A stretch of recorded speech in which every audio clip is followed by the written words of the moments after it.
හරි 26 ගාන 26 ගාන අපිට සමීකරණයක් දීලා තියෙනවා. දීලා කරලා අපෙන් අහනවා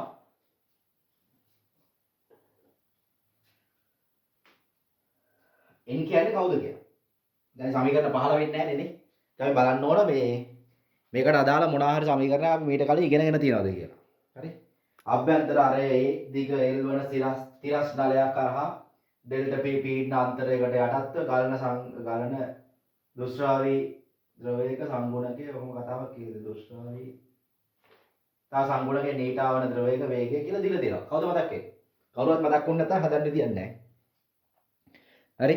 කවුරුවත් මතක් වුණ නැත්නම් හදන්න විදියක් නැහැ. මම කියන සමීකරණයක් මතක් වෙන්න ඕන. කවුද? කොයිසල් සමීකරණය. පරිමාශීකතාව සමානයි πr4 ඩෙල්ටා p 8යි නීටා l. ඕනේ නේ. ඕන අපිට මෙන්න මෙයාව මේ ගැටින් ලියන්න පුළුවන් පීඩන අනුක්‍රමණයේ විදිහට. හරියයිනේ. πr4 delta p 8යි නීටා l. දැන් මේ ඇවිල්ලා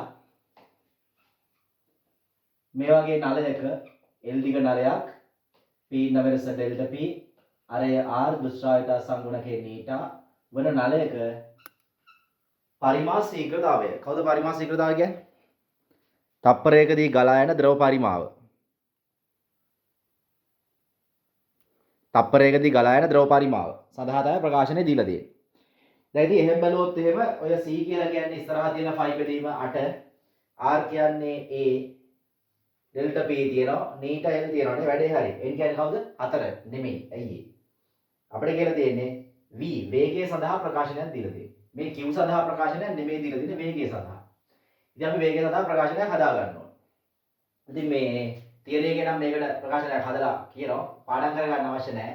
හේතුව අපි බර්නෝලි වල ඉගෙන ගන්නවා බර්නෝලි සිද්ධාන්ත ඉගෙන ගන්නකොටම සාන්තතික ප්‍රවාහ මූලධර්මය කියලා එකක්.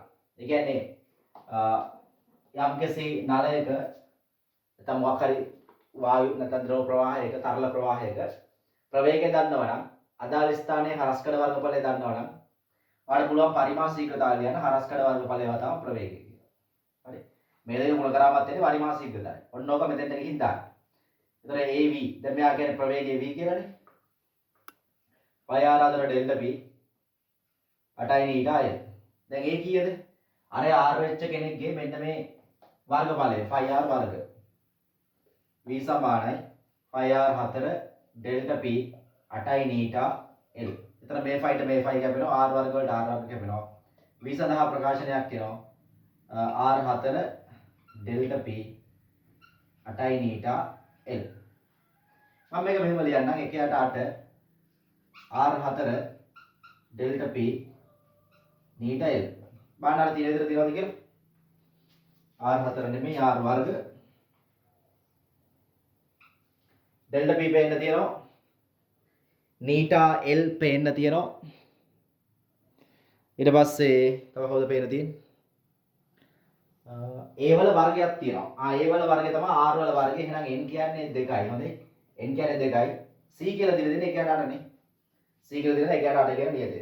හරි. ඕකේ. ඔබ තමයි මේ උත්තරේ ඇවිල්ලා 3. උත්තරේ 3. දැන් පොසයි සමීකරණය. ගැන පොඩ්ඩක් කතා කරමු. මොකක්ද ඒක කියන්නේ? තිරස් නලයක නැත්නම් නලයක ගලාගෙන යන පරිමාස ශීඝ්‍රතාවය තප්පරයකට ගලාගෙන යන පරිමාව සම්බන්ධයෙන් කියන්නේ. හරි. එතකොට මේක අනිවාර්යයෙන්ම සිලින්ඩරාකාර නලයක් වෙන්න ඕනේ. අනිත් එක මේ නලයට සහ ද්‍රවයට කියලා ලක්ෂණ කීපයක් තියෙනවා. තෘප්ත වෙන්න මේ වැඩේ මේ සමීකරණය දාන්න නම්. නලය අනිවාර්යයෙන් තිරස් වෙන්න ඕන. හරි. ඊට පස්සේ දෘඩ වෙන්න ඕන. හැඩය වෙනස් වෙන්න බෑ. හැඩය ඒකාකාරයි කියන එක නෙමෙයි දෘඩ වෙන්න ඕන. හැඩය වෙනස් වෙන්න බෑ. හරි. අනිත් එක ද්‍රවය ගත්තොත් එහෙම අනවරත වෙන්න ඕන. දැන් අනවරත වුණොත් අපිට පරිමාස ශීඝ්‍රතාවයක් කියන්න පුළුවන් වෙන්නේ. හරි. අනාකූල වෙන්න ඕන. ඒ වගේම ඒකාකාර ද්‍රවයක් වෙන්න ඕන. ඒකාකාර ද්‍රවයක් වෙන්න ඕනේ. ඔන්න ඔය ලක්ෂණ ටික තියෙනවා නම් මේ පොසයි සමීකරණේ දාන්න පුළුවන්. ඉතින් මේක සමීකරණේ ගණන් හදන්න ලේසි. මෙතනදී පද නොදන්න පද පහක් තියෙනවා 1 2 3 4 5යි. ඔය පහෙන් මොනවා හරි අහවි එකක් අහවි අනිත් අතට ටික දීලා. හරි. එහෙමයි යන්නේ. මේ පාර පොසයිල් වලින් එන්න chance එකක් තියෙනවා නේ. දුෂ්‍රාවිතාව පැත්තට. ඒකෝ පෘෂ්ටිඝාතයෙන් ගිය පාර ආපු නිසා. ඒකට මතක් කරගන්න. ඊට පස්සේ මේකෙන් අපි හදමු චුට්ටක් මේ නාලයක පීඩන ප්‍රස්ථාරගත කරන ඒවා. දැන් ලොකු ගාණක් නම් හදන්න විදියක් නැහැ. අපි හදමු නාලයක පීඩන ප්‍රස්ථාරගත කිරීම. ඔන්න නාලයක් තියෙනවා. ඒ නාලයේ පීඩනය වෙනස් වෙන හැටි තමයි අඳින්න ඕන. හරි? පීඩනය වෙනස් වෙන හැටි අඳින්න ඕන. දිගත් එක්ක.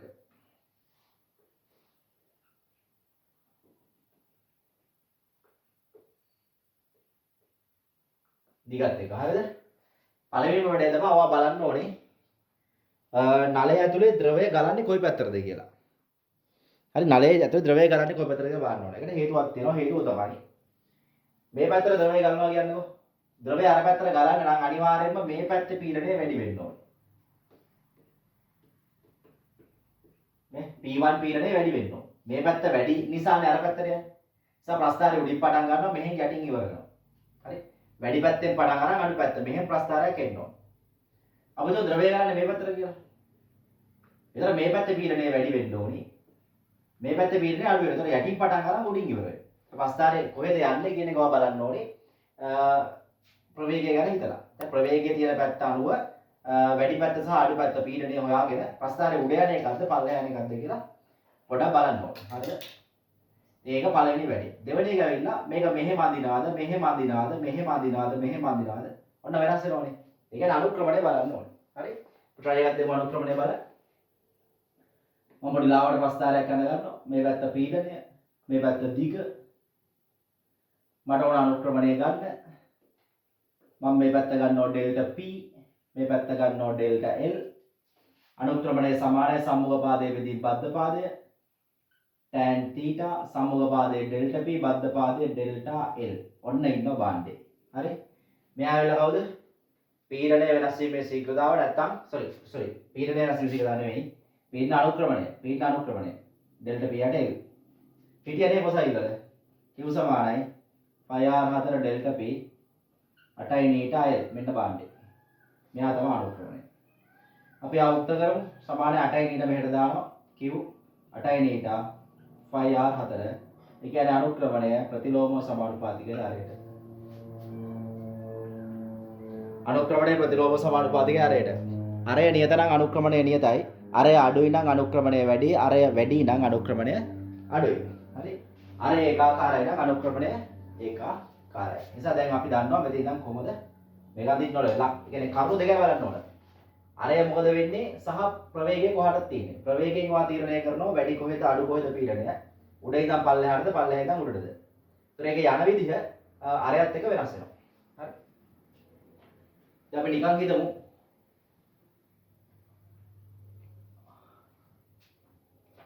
මේ පැත්තට යන්නේ කියලා. මේ පැත්තට යනවා නම් මේ පැත්තේ පීඩනය වැඩි වෙන්න බෑ උඩින් පටන් ගත්ත යටින් ඉවරුණා. මෙහෙ වැඩි මෙහෙ අඩුයි. ඒ කියන්නේ මෙහෙ යන්නේ. හරි. මේ පැත්තට යන්නේ නැහැ. ඉතින් දැන් මේක අරය ඒකාකාරයි. අරය ඒකාකාරය වෙනස් නැහැ. අරය ඒකාකාරයි. අරය ඒකාකාර නම් අනුක්‍රමණය ඒකාකාරයි. ඉතින් උඩ ඉඳන් පල්ලෙහාට ඉලක්ක ගෙවුවා ඉතින්. අරය වෙනස් වුණා නම් අනුක්‍රමණය වෙනස් වෙන්න ඕනේ. ඉතින් අරය ඒකාකාරයි. නියත අරයක් තියෙන අනුක්‍රමණය නියතයි. හරි. බලමු වෙනස් වුණොත් එහෙම.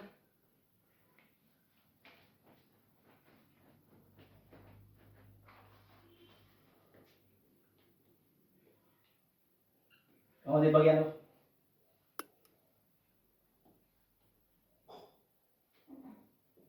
ඔව් මේ පැත්තට ගලාගෙන යන්නේ කියලා ද්‍රවය. ද්‍රවය මේ පැත්තට යනවා නම් මෙහි පීඩනය වැඩි, අරහි පීඩනය අඩුයි. එහෙනම් මේ උඩින් පටන් ගත්තේ යටින් ඉවරුණා. හරි උඩින් පටන් ගත්තේ යටින් ඉවරුණා. එවනේ වෙන්න ඕන. අර පැත්තට යනවා නම් මෙහි පීඩනය වැඩි, අරහි පීඩනය අඩුයි. අඩුයි නැති මේ පැත්ත පීඩනය උඩින් පටන් ගන්නවා, අර පැත්ත යටින් පටන් ගන්නවා. මෙහෙම යන graph එක. පළවෙනි නලයට අදාළ මේ ප්‍රස්ථාරය අද ගන්න. හරිද? ඔන්න නැද්ද? බලන්න ඕනද? ඕනේ නැහැ. අර මේ පැත්ත වැඩි, මේ පැත්ත අඩුයි. ඊට පස්සේ ඔයා බලන්න මේකට සාපේක්ෂව. මෙයාගේ අරයට වඩා මෙයාගේ අරය අඩුයි. අරයට ප්‍රතිලෝමයි අනුක්‍රමණය. අරය වැඩි, අරය අඩුයි. එහෙනම් අනුක්‍රමණය අඩුයි, අනුක්‍රමණය වැඩි. graph එක. අරය වැඩි, අරය අඩුයි. එහෙනම් අනුක්‍රමණය අඩුයි, අනුක්‍රමණය වැඩි. එච්චරයි. තව එකක් කොහොමද?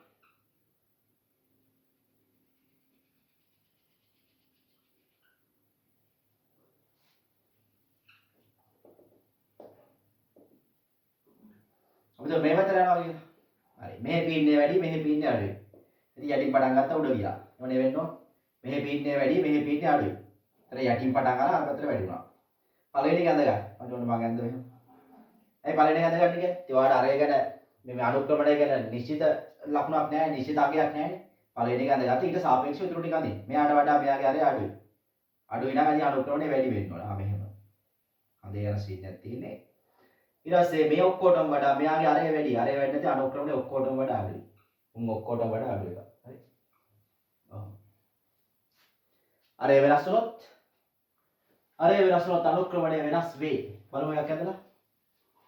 නෑ එන්න පුළුවන් හොඳේ. ඒ පාර වෙබලේ තියෙන්න පුළුවන්. අපි දෙමු මෙහෙම ගිහිල්ලා මෙතනින් මේව අන්නවා මේකක් දෙමු. හරි. දැන් මැජික් එක තියෙන්නේ මේ මැද කෑල්ලේ.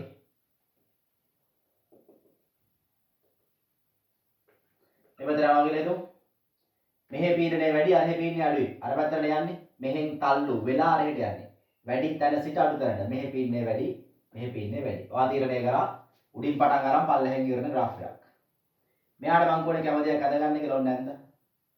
හරි. ඊට පස්සේ අරය නියත නිසා අනුක්‍රමණය දැන් මේ ටික බලන්න. අරය අඩු වේ. නියත නැහැනේ. අරය අඩු වේ වෙනෝ. අරය අඩු වේ නම් අනුක්‍රමණය වැඩි වේ. වැඩි නෙමෙයි වැඩි වේ. ඒ කියන්නේ එන්න වැඩි වෙන්න ඕන. මෙහෙම. නේ? අනුක්‍රමණය වැඩි වේ. ඊට පස්සේ අරය අඩුයි නියතයි අනුක්‍රමණය වැඩි නියතයි. අරය අඩුයි නියතයි අනුක්‍රමණය වැඩි නියතයි. අරය වැඩි නියතයි. අරය අඩුයි නියතයි අනුක්‍රමණය වැඩි නියතයි. මේවට වඩා අනුක්‍රමණය වැඩි. අරය අඩු වේ අනුක්‍රමණය එහෙනම් වැඩි වේ.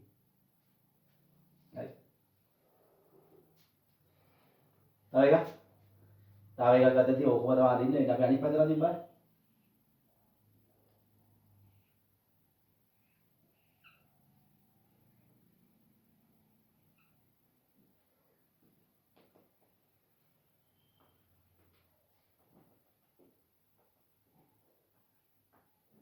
පෙපර්ස් වල ආලා තියෙනවා. එතකොට මෙහෙට යනවා කියලා. එහෙනම් ඉතින් මෙහෙ පීඩනය වැඩි මෙහෙ පීඩනය අඩුයි. උඩින් පටන් ගත්තා යටින් ඉවරුණා. කැමතියක් ගාගත්තා. මෙතන අරය අඩු වේ අනුක්‍රමණය වැඩි වේ. වැඩි වේ නම් මෙහෙම නෙමෙයි. වැඩි වේ. ඊට පස්සේ අරය අඩුයි අනුක්‍රමණය වැඩි. මෙයාට වඩා වැඩි වෙන්න ඕන. ඔක තමයි සීන් එක. අපි මෙහෙම කරමු. මෙතනින් මෙයා තාරියක් මෙහෙම අඩු කරමු. හරි. ඔන්න ඔය જાති ප්‍රස්තාරයක් මේ පාරේ එන්න පුළුවන්. බලා ගන්න ඈ. විශේෂ කඩපාඩම් කරන් ඉන්න එපා. මොක කරන්න බෑ.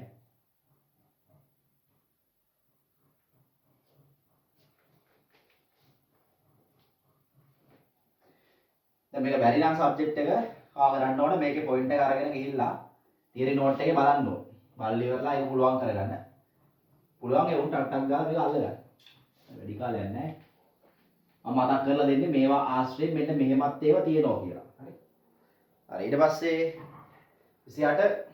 27 වාණේ වෙනුපඩියක් විස්සක උෂ්ණත්වයේදී ක්‍රමාංකනය කොට ඇත. ශිෂ්‍යයෙක් 40 දී දිගක් මැනීම සඳහා වෙනුපඩිය භාවිතා කරයි.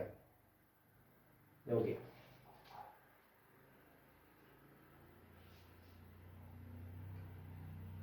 අපි මේක කරමු. අර වෙනුපඩියක් ගමු. අංශක 20 දී ගාණක් හදන්න පොඩි වෙලාවයි යන්නේ අපි වෙනුපඩියක් නිකන් අරගෙන. කොට වෙනුපඩියක් තියෙනවා. මේ රත් කරාට පස්සේ මොකද වෙන්නේ? රත් කරාට දික් වෙනවා නේ. සීතල වුණාම චොටි වෙනවා, රත් වුණාම දික් වෙනවා. ප්‍රසාරණය වෙනවා. හරි. අපිට දැන් අංශක 40 දී මේ පඩිය විශාල වෙලා. එක බිඳුව විශාල වෙන්නේ නැහැ. බිඳුවමයි. 1 2 3 4 5 6. අපි 6ක් දාගමු. 1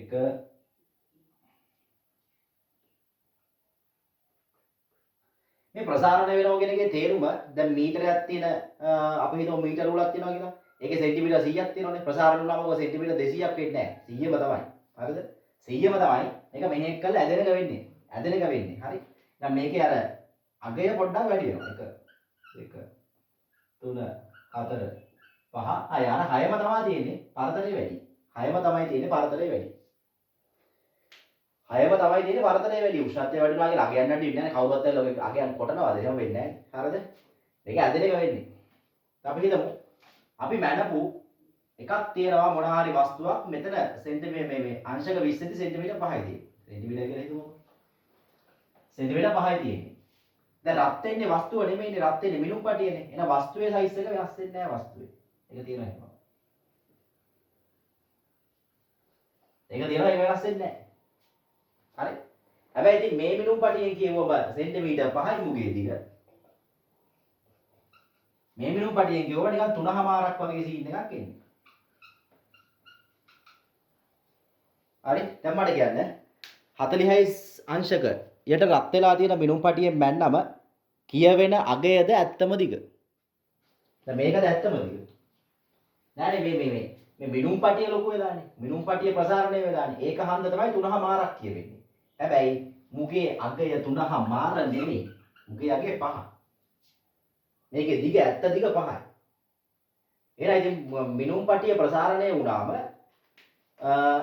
පෙන්නන අගය නෙමෙයි ඇත්ත අගය හරිද පෙන්නන අගය නෙමෙයි ඇත්ත අගය අර ඊට කලින් එක.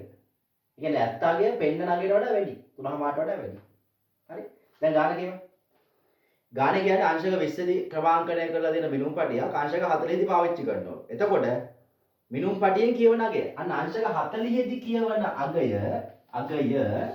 යාගෙන් දාගමු L dash එක 50 මීටර්ලු වගේ තරකේ මොකද්ද මේක 50ට වඩා මොකක් වෙන්න ඕනද 50ට වඩා වැඩි වෙන්න ඕන නේ මේ වෙලාවේ කියවන්නේ 50යි කියලාලු ඉතින් වාගේ තරකය මිනුම් පටිය ලොකු වෙලා එහෙනම් මුගේ අගය වැඩි වෙන්න ඕන 50ට වඩා වැඩි වෙන්න ඕන ඒකේ උත්තරය ඇවිල්ලා 50ට වඩා වැඩි උත්තරයක් 50ට වඩා වැඩි උත්තර තියෙනවා හතරක් නෑ තුනක් තියෙනවා අපි ඒක හොයමු මෙහෙම නව දිග තිබ්බ එක 50යි එක ධන අපේ සූත්‍රය මොකද්ද L සමානයි L එක ධන ඇල්ෆා තීටා නේ සූත්‍රය ඇවිල්ලා L මේක අපි L තීටා කියලා දාමු තීටා උෂ්ණත්වයේදී දිග සමානයි 50 ධන 50 එක ධන ඇල්ෆා තීටා ඇල්ෆා කියන්නේ මේක දිග තිබ්බ බිඳුවයි අසල් 2යි 10යි රින 5යි වෙනස ඇවිල්ලා 20 ඉඳලා 40ට ගියේ 20යි 20 ඉඳලා 40ට ගියේ. ඒතර 50යි. එක ධන මෙතන ඇවිල්ලා 4යි. 40යිනේ 10 රින 5. ඒතර 50. දිගාරින් මේක 50 වැඩි කිරීම 40 වැඩි කිරීම 10 රින 5. 50 ධන ඔබ පස්සලක් අතර 20යි. 1 2 3 50.02යි 2 මීටර. 50.02 මීටර. හරි. ඔකට අදාළව ප්‍රසාරණතා සෙට් එකේ චුට්ටක් බලන්න. හරි. L θ සමානයි L ධන 1 ධන alpha θ. ඊට පස්සේ වර්ගඵලයෙන් ගත්තොත් ඕකම ලියද හැකි. A θ සමානයි A 1 ධන B නේ. B ට θ අතර alpha B අතර සම්බන්ධය B ට සමානයි 2ක් alpha. නේ. පරිමාව ගත්තොත් B θ සමානයි B 1 ධන gamma θ gamma සමානයි 3යි alpha. ද්‍රවයක් වගේ වුණොත් එහෙම මොකෝ වෙන්නේ?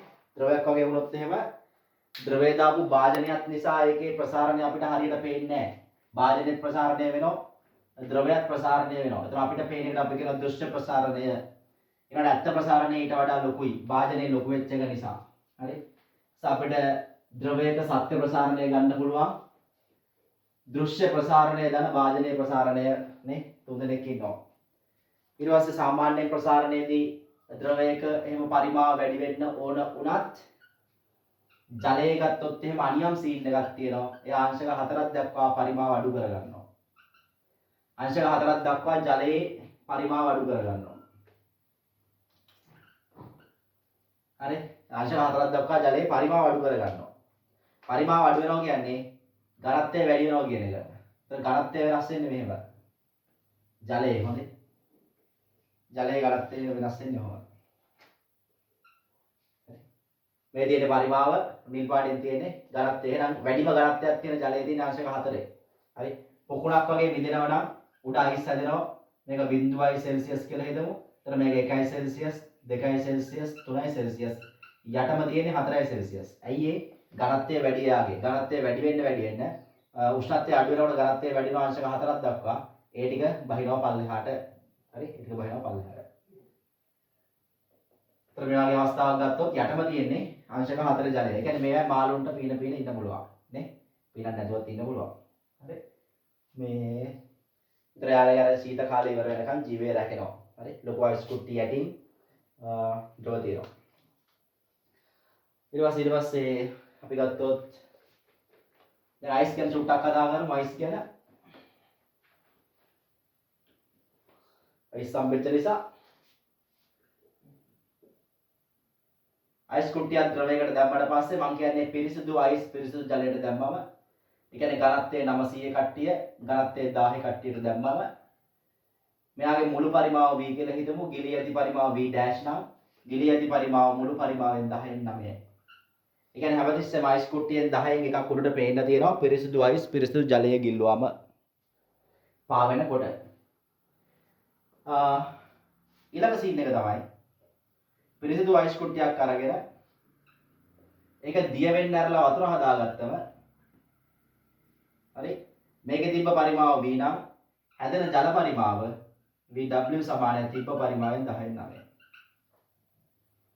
හරි අයිස් කැටේ පරිමාව v නම් අයිස් කැටේ දිය වුණාම හැදෙන්නේ ඒකේ තිබ්බ පරිමාවෙන් 10න් 9යි. ඒ කියන්නේ පිරිසිදු අයිස් මිලිලීටර් 100ක් ගත්තා කියනකො ඒක දිය වුණාම පිරිසිදු ජලය හැදෙන්නේ මිලිලීටර් 90යි. 10න් 9යි හැදෙන්නේ. 10න් 9යි හැදෙන්නේ. ඒක නිසා හරිද මේ අයිස් කැටේ දිය වුණාම ඔන්න බලන්න මම අයිස් කැටේ ගත්ත එළියට මෙන්න වතුර ටික තියෙනවා. වතුර ටික ගත්තා. දැන් මම අර අයිස් කැටේ දිය කරලා ඔබට පුරවනවා. හරිද? අයිස් කැටේ තියෙනවා v පරිමාවක්. v පරිමාවක් දිය වුණාම හැදෙන්නේ 10න් 9යි. මේකේ ගිලිලා තියෙන්නේ 10න් 9යි. මේ ගිලිලා තියෙන්නේ 10න් 9යි කියන්නේ ඒකේ වතුර ටික මේකට පුරවන්න පුළුවන්. මේ අයිස් කැටේ දිය වුණාම හැදෙන වතුර ටික මේකට පුරවන්න පුළුවන්. ඒ කියන්නේ පිරිසිදු ජලයේ පාවෙන අයිස් කැටයක් දිය වුණාට ජල මට්ටම වෙනස් වෙන්නේ නැහැ. ජල මට්ටම වෙනස් වෙන්නේ නැහැ. හරි ජල මට්ටම වෙනස් වෙන්නේ නැහැ. එතකොට මේ පාවෙමින් තියෙන මොන හරි ඝන වස්තුවක් අපි දැම්මොත් ජලයට ඝන වස්තුවක් කියන්නේ ගිලෙන වස්තුවක් දැම්මොත් එහෙම ද්‍රව මට්ටම අඩු වෙනවා. පාවෙන වස්තුවක් දැම්මොත් ද්‍රව මට්ටම වෙනස් වෙන්නේ නැහැ. එහෙම ගණන් සෙට් එකක් තියෙනවා. channel එකේ තියෙනවා. ඒකට හොඳ වීඩියෝස් දෙකක් ඒ දෙක බලලා ඒකට දාගන්න. හරි. එහෙනම් ඒකට අදාළ කතා ටික හරි පොඩ්ඩක් මතක් කරලා දුන්නා බං. ඊට පස්සේ ඔයාලා යන්න 28ට 28 මොකද කියන්නේ? ඝනත්වය රෝ වන අසම්පීඩ දුෂ්‍රාවී නොවන තරලයක් අසම්පීඩ දුෂ්‍රාවී නොවන තරලයක් අභ්‍යන්තර ආතිශලක් ගලා ගොස් අභ්‍යන්තර ආටුවර පටවල වලසුවේ දත්ත දෙනවටම දන්නවා මොකටද වෙන්නේ බර්නූලි වලට එන්නේ නේ. ගම බර්නූලි චුට්ටක් බර්නූලි අයිති වෙන්නේ මොන නියමයටද? නැත්නම් මොකක්ද යා පෙන්눔 කරන්නේ ශක්ති සංස්ථිතිය නිරූපණය කරන්නේ අනාකූල අනවරත දුෂ්‍රාවී නොවන අසම්පීඩ්‍ය. ඒ කියන්නේ ඒකාකාර. අනාකූල අනවරත දුෂ්‍රාවී නොවන අසම්පීඩ්‍ය. අනාකූල අනවරත අසම්පීඩ්‍ය දුෂ්‍රාවී නොවන. හරිද? ඔන්න ඔය ලක්ෂණ හතර තියෙනවා නම් ඔය ලක්ෂණ හතර සහිත ද්‍රවයේ අනාකූල රේඛාවන් මත පිහිටි ලක්ෂයක ඒකක පරිමාවක ශක්තිය නියතයක් කියලා තමයි බර්නූලි වලින් කියන්නේ. ඒතර ඒකක පරිමාවක ශක්තිය නියතයක් ලියලා බැලුවම එතන පීඩනය ඒකක පරිමාවක චාලක ශක්තිය දන ඒකක පරිමාවක විභව ශක්තිය සමානයි නියත කියලා තමයි. සමානයි නියත. හරිද? ඒතර ඒකක පරිමාව විභව චාලක ශක්තිය ඒකක පරිමාව විභව ශක්තිය සහ අදාළ ස්ථානයේ පීඩනය. ඒතර අපි ගත්තොත් එහෙම නලයක් වගේ එකක් එක තැන් වලට වේග වෙනස් වෙනවානේ. මෙතන පීඩනය p නම් මෙතන වේගය v නම් p1 v1 කියලා ගමු. විභව ශූන්‍ය මට්ටමේ සිට පවතින උස h1 නම් ඒකම අනාකූල රේඛාවේ මෙතන ලක්ෂයේ පීඩනය p2 නම් ප්‍රවේගය v2 නම් උස h2 නම් අපිට මෙතෙන්ට බර්නූලි ලියන්න පුළුවන් p1 ධන භාගය rho v1 වර්ග ධන rho gh1 මෙතෙන්ට ලියන්න පුළුවන් p2 ධන භාගය rho v2 වර්ග ධන rho GH2 rho GH2 හරි දැන් එකම අනාකූල රේඛාව නිසා නියත දෙක සමානයි කියන්නේ මේ අවස්ථාව දෙක සමාන කරන්න පුළුවන්. ඒතර බර්නෝලි අපි කරන්නේ ඔන්න ඕක සමාන කර කර ගණන් හතරක තමයි කරන්නේ. හරි. ඕක සමාන කර කර ගණන් හදනවා. ඉතින් මේක සපෝට් එක තව කට්ටිය එනවා. පීඩන හොයාගන්න එහෙම ඔයාලට ද්‍රව ස්ථිතික පීඩන දාන්න පුළුවන් HOG ආරම්භන. ඊට පස්සේ නේ HOG දාලා දැන් සමහර වෙන්චුරිමීටර එහෙම HOG දාලා පීඩන ගන්න පුළුවන්. චලනය නොවන ද්‍රව කොටස් සඳහා විතරක්. හරිද? ඊට පස්සේ හරස්කඩ වර්ගඵල ප්‍රවේග අතර සම්බන්ධ ගන්න පුළුවන් සන්තතික ප්‍රවාහ මූලධර්මයෙන් A1 V1 සමානයි A2 V2 පටු තැන්වල වේගය වැඩි පළල් තැන්වල වේගය අඩුයි. ඒ කියන්නේ හරස්කඩ වර්ගඵලය වැඩි නම් වේගය අඩුයි. හරස්කඩ වර්ගඵලය අඩුයි නම් වේගය වැඩි. මේකෙම ගන්න පුළුවන් අපිට අනියම් සීන් එකක් තියෙනවා. පීඩනය ප්‍රවේගයට ප්‍රතිලෝමයි. පීඩනය ප්‍රවේගයට ප්‍රතිලෝමයි. ප්‍රවේගය වැඩි නම් පීඩනය අඩුයි. ප්‍රවේගය අඩුයි නම් පීඩනය වැඩි. මේක ඍජුව පාවිච්චි කරන්න බෑ ඒක බර්නෝලි වලින් එන්නේ. හරිද? සමීකරණය. තෝඩිය තමයි බර්නෝලි වලට අදාළ. දැන් අපි ගාන හැදුවොත් එහෙම ගාන කියනවා ඝනත්වයේ රෝවන අසම්පවිද්‍ය දෘශ්‍යාවී නොවන තරලයක් අභ්‍යන්තර හරි ආරවන නලයක් කරහා ගලා ගොස්. හරි. අනිත් බලන්න.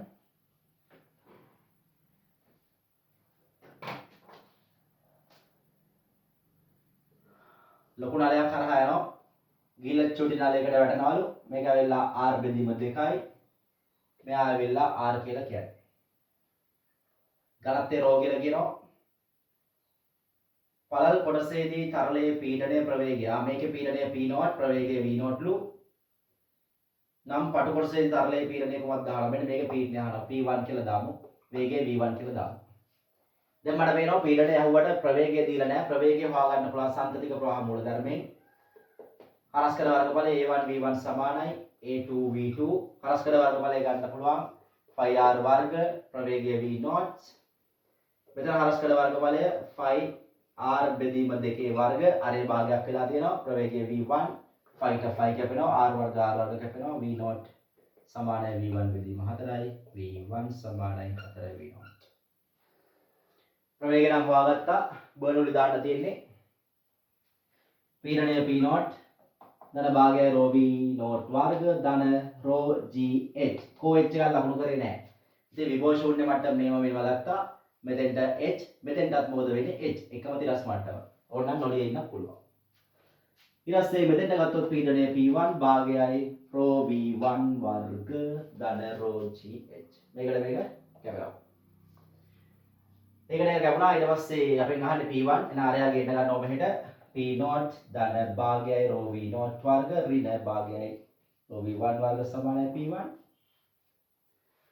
V1 ට මෙන්න මෙයාව ආදේශ කරලා දාමු වැඩි ඉවරයි P0 ධන භාගයයි rho V0 වර්ග භාගයයි rho V කියන්නේ 4යි V0 වර්ග සමානයි P1 මෙතන 4 වරක් 4 කියන්නේ 16යි 16 කරුණා 15යි P0 ඍණ 15යි බෙදීම 2යි rho V0 වර්ග සමානයි P1 උත්තරේ 5.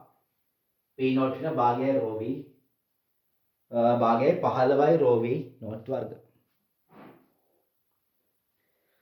සෙනික කරලා දාන්න. හරි. ඊට පස්සේ 29 එනම අවුරු ගන්නක් තියෙනවා නේද?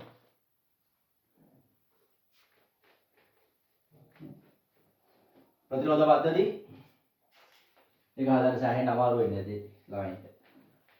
අය බලමු. හරි ඉස්සෙල්ලා බලමු මේක. එකක් පසුපස තියෙන එකම ධාරාව යන.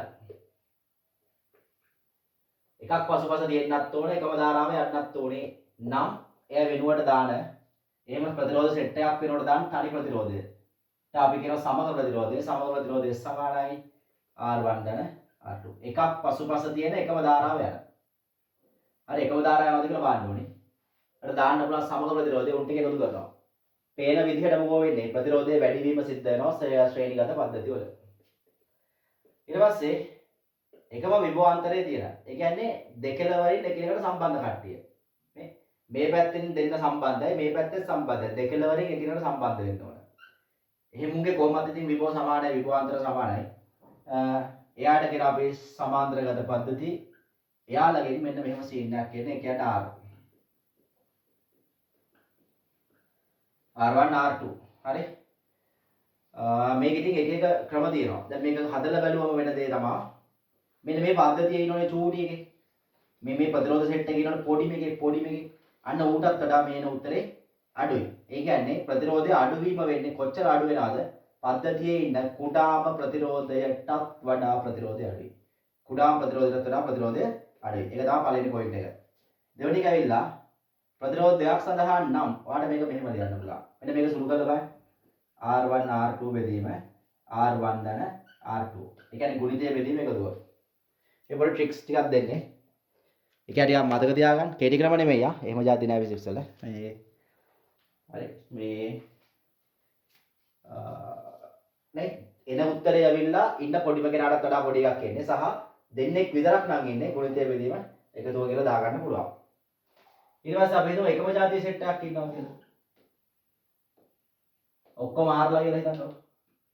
ඒතර මේකගේ සමකේ ගත හැකි R බෙදීම 3යි. ඒ කියන්නේ එකක අගය බෙදන්න ප්‍රතිරෝධ ගාණය. එකක අගය බෙදන්න ප්‍රතිරෝධ ගාණය. දැන් R ඒවා n සංඛ්‍යාවක් හිටියෝ R බෙදීම n. R ඒවා 5ක් හිටියොත් R බෙදීම 5යි. සමකේ. හරි. ඊට පස්සේ ඇවිල්ලා අපි හිතමු ප්‍රතිරෝධයකට ලුහුවත් වෙලා තියෙනවා වයර් එකක්. ප්‍රතිරෝධය ලුහුවත් වෙලා වයර් එකක් ගහලා තියෙනවා. ප්‍රතිරෝධය 0යි මෙතන. හරි දැන් මේ තීරය දාන්න. බංකුවා තියෙන ප්‍රතිරෝධ වලින් අඩුම කාටත් වඩා අඩුයි කියලා. මෙතන ප්‍රතිරෝධය 0යි. එහෙනම් සමකය ඇවිල්ලා 0ට අඩු වෙන්නේ මේ 0ට අඩු වෙන්නේ 0. හරිද? කියන්නේ ප්‍රතිරෝධයක් නෑ 0යි. ඒ කියන්නේ මේ මෙතනින් යන ඉලෙක්ට්‍රෝන ටික මේම ගිහිල්ලා ඇවිල්ලා කියන ප්‍රතිරෝධයක් තිබෙන්නේ නැහැ කියලා. මෙතන යන්න ඕනේ නෑනේ. ප්‍රතිරෝධයක් නැති පාරක් තියෙනවනේ. ප්‍රතිරෝධයක් නැහැ. ඒ කියන්නේ ඕනනම් අර ප්‍රතිරෝධය අපිට ගලවලා විසි කරන්න පුළුවන්. තේරුම් ගන්න. හරි? කොහොමද යන්න පුළුවන්. ඒ වගේ ඒවා පාවිච්චි කරන්න ගණන් හදනකොට සමග ප්‍රතිරෝධ වෙන ක්‍රම පහක් හයක් අපි උගන්වනවා සාමාන්‍යයෙන් තියරයකට. ඒක පොඩ්ඩක් හැම જાතියෙම ප්‍රැක්ටිස් කරන්න. ඊට අමතරව දැන් ගාණ්ඩයක් ගාණ නම් තියෙන්නේ කෙලින්ම සමාන්තරගත පද්ධති සෙට් එකක්. උන් ටික සුරු කරලා ගත්තම ශ්‍රේණිගත වෙනවා. අන්න එක සමාන කරන්න මෙයා කියන මේ 50 කිලෝවට සමගි 50 කියලානේ. සමාන කරලා ඉවර වෙලා උත්තරය අරගන්න. මෙතන දෙන්නෙක් ඉන්නවා. ඊට පස්සේ මෙතන තුන් දෙනෙක් ඉන්නවා. ඊට පස්සේ මෙතන හතර දෙනෙක් ඉන්නවා.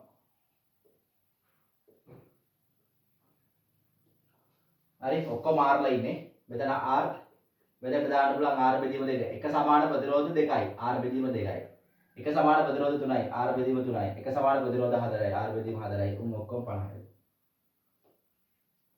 තර සුළු කරාම මේකේ පොදු හරය කීයක් ගන්නවද? අපි ගමු 12ක්. මෙතන 12යි, ධන 6යි, ධන 4යි, ධන 3යි.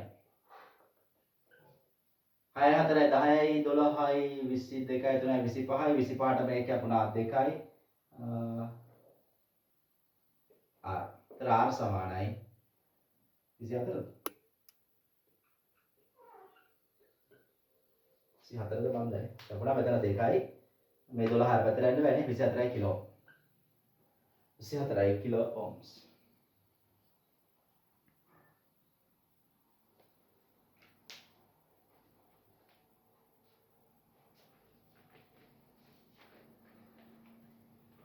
සුළු ක්‍රියා වැදලා හදාගන්න. ඊට ප්‍රශ්නයක් තියෙනවා සම්පාදකයේ ප්‍රශ්නයක් තුළ ඒක වර්ණ ආලෝක කිරණ D අවම අපගන්න බඳුන්නේ නෝල්. අබාවණ කියන්නේ මේව සින්නන්නේ. ප්‍රශ්නයක් මේව තියෙනවා. ඔබ තියෙනවා මේක ඇවිල්ලා වර්තක කෝණය නැත්නම් ප්‍රිස්ම කෝණය වර්තන නෙමෙයි ආ. වර්තක කෝණය ප්‍රිස්ම කෝණය. අපි මේ මොන හරි කිරණයක් දුන්නාම ඒ කිරණය යන්න හිතන් හිටියේ මෙහෙම ඒ වුණාට මෙතනින් මෙහෙම හැරුණා යන්න හිතන් හිටියේ මෙහෙම ඒ වුණාට මෙතනින් මෙහෙම හැරුණා මෙන්න මෙහෙ තමයි ගියේ. හරි මේන කිරණය මෙහෙ ගියේ. I1 R1 R2 I2 දැන් මෙයා යන්න හිතන් හිටියේ ඇත්තටම වෙන්න මෙහෙ දැන් යන්න වෙලා තියෙන්නේ මෙහෙ මෙන්න මේ කෝණයට අපි කියනවා අපගමන කෝණය. අපගමන කෝණය. ඒ අපගමන කෝණය ලියන්න බලන්න මෙතනින් හැරුණා මෙච්චරක් θීටා මෙතනින් හැරුණා මෙච්චරක් බීටා. එතන මේ කෝණය තමයි I2. එතන D සමානයි මෙතනින් හැරිච්ච කෝණය θීටා අතනින් හැරිච්ච කෝණය බීටා. මේ චූටි කැලේ. එතන අපිට θ ලියන්න පුළුවන් මේක I1 එහෙනම් මේක I1 ගෙන් R1 අඩු වෙන්න ඕන. I1 ඍණ R1 ධන. මෙයා ගත්තොත් මේ ලොකු එක I2 ගෙන් R2 මේ චූටි එක අඩු වුණාම මේ බීටා එනවා. I2 ඍණ R2. එතන මේක I1 ධන I2 එළියට ගත්තා R1 ධන R2 එළියට ගත්තා. D. R1 ධන R2 කියලා කියන්නේ මෙන්න මේ දෙක ඒක සමානව මෙතෙන්ට R1 ධන R2. එතන මෙන්න මේ කෝණය සමානයි මෙන්න මේ වර්තක කෝණයට. ඒ නිසා මෙතන දාත හැකි I1 ධන I2 මේක ඇවිල්ලා A කියලා දාත හැකි. හරි ඔන්නෝම සීන් එකට එන්න පුළුවන්. A ඊට පස්සේ අවම අපගමන කියලා කියන්නේ මෙන්න මෙයාගේ පතන කෝණය වෙනස් කරනකොට පතන කෝණයක වෙනස් කරනකොට හරියද අවම අපගමන කෝණය වෙනස් වෙනවා මෙහෙම. අඩු වෙලා වැඩි වෙනවා. කියන අවමයක් කරහා යනවා. පතන කෝණය වැඩි කිරීමේදී අපගමන කෝණය අවමයක් කරහා යනවා. මෙන්න මේ අවම අවස්ථාවට අපි කියනවා D min අවම අපගමන කෝණය. හරි. දැන් අවම අපගමන කෝණයේදී පොඩි චිහ්නයක් තියෙනවා. ඒ තමයි මෙන්න මේ I1 කියන එක I2 ට සමාන වෙනවා. ඒ කියන්නේ මෙන්න මේ කෝණයට මේ කෝණය සමානයි. හරි. R1 ට R2 සමානයි. ඔය සමමිතික ගතියක් එනවා. නෝම සීට් එකක් එනවා. එතන මේක ඇවිල්ලා D min මේක I1 මේක I2 sorry I දෙන්න සමානයි. ඉතින් මේ වෙලාවේ අපිට ලියත හැකි D කියන එක D min වෙනවා I1 I2 සමානයි කියවනේ අපි එක 2යි කියලා දාගමු. ඊළඟ එතකොට I යුක්ත කරත හැකි I සමානයි D min ධන A යට 2යි. ඉතින් I දන්නවා. R උත් අපි කියවනේ මෙන්න මුන් දෙන සමානයි R ට කියලා ඉවරලා. එතකොට R1 ධන R2 සමානයි මුන් දෙන සමානයි A ට. හරි? A නේ. ඊට පස්සේ මේ දෙන සමානයි කියවනේ. එතකොට 2යි R සමානයි A කියලා දාමු. R සමානයි A බෙදීම 2යි. දැන් ස්නේල් නියමය ලියන්න පුළුවන්. හරිද? වර්තනාංකය 1 මෙතන වර්තනාංකයෙන් එහෙනම් 1යි sin i සමානයි n sin r. sin i කියන්නේ මෙයා sin r කියන්නේ මෙයා n සමානයි sin i බෙදීම sin r i කියලා කියන්නේ d min ධන a බෙදීම 2 බෙදීම sin a බෙදීම 2. ඔයාලා අවම අපගමන අවස්ථාව පාවිච්චි කරලා වර්තනාංකය හොයපු ක්‍රමයක්. හරි මම තීර ටික පොඩ්ඩක් මතක් කරේ. දැන් මට කියන්න මේකේ මේ අවම අපගමන කෝණ අනම්මනම් මුකුත් හරිද? හැමදේම රඳා පවතින්නේ වර්තනාංකයේ මත. වර්තනාංකයේ ප්‍රිස්ම කෝණය මත. දැන් බලන්න මෙහා මේ කියන ප්‍රිස්ම වල එකම જાතියෙන් හදලා තියෙන වර්තනාංක වෙනස් නැහැ. එකම જાතිය ප්‍රිස්ම මොකද්ද මේ වර්තක කෝණ වෙනස් වෙන්නේ නැහැ. ඒ නැති මුන් ටික සෙට් කරා කියලා හරිද? අපගමන කෝණය වෙනස් වෙන්නේ නැහැ. තනි ප්‍රිස්මයක් වගේ මෙහෙන් ගියා මෙහෙන් ගියා මෙහෙන් ගියා. අවම අපගමන කෝණය D ම තමයි. අවම අපගමනයේදී අපගමනයේ ඔක්කොම මේ ඔව් D ම තමයි වෙනසක් නැහැ. මොකද ඉතින් ප්‍රිස්ම වෙනස් වුන්නේ නැහැ. මේ වර්තනාංක වෙනස් වුණා නම් හැඩ වෙනස් වෙනවා. යන විදිහ ඉතින් එහෙම වෙලා නැහැ. ඉතින් මේක ඔක්කොම වීදුරු කියලා දුන්නු වීදුරු ප්‍රිස්ම තුනක් තියෙනවා. ඉතින් මේ ආලෝකයෙන් රට වර්තනාංක වල වෙනසක් තේරෙන්නේ නැහැ. ඒ විදිහම ගියා. ඒ වගේ ඕන නම් මෙතන එකක් තියලා බලන්න තඩි ප්‍රිස්මයක් හදලා තියෙනවා. ඔච්චරයි. දරයිල උත්තරේ ඒකේ D 30යි. හරි අපි ඊළඟ වීඩියෝ එකකින් එනවා. ඊළඟ ගණන් පහ සාකච්ඡා කරමු.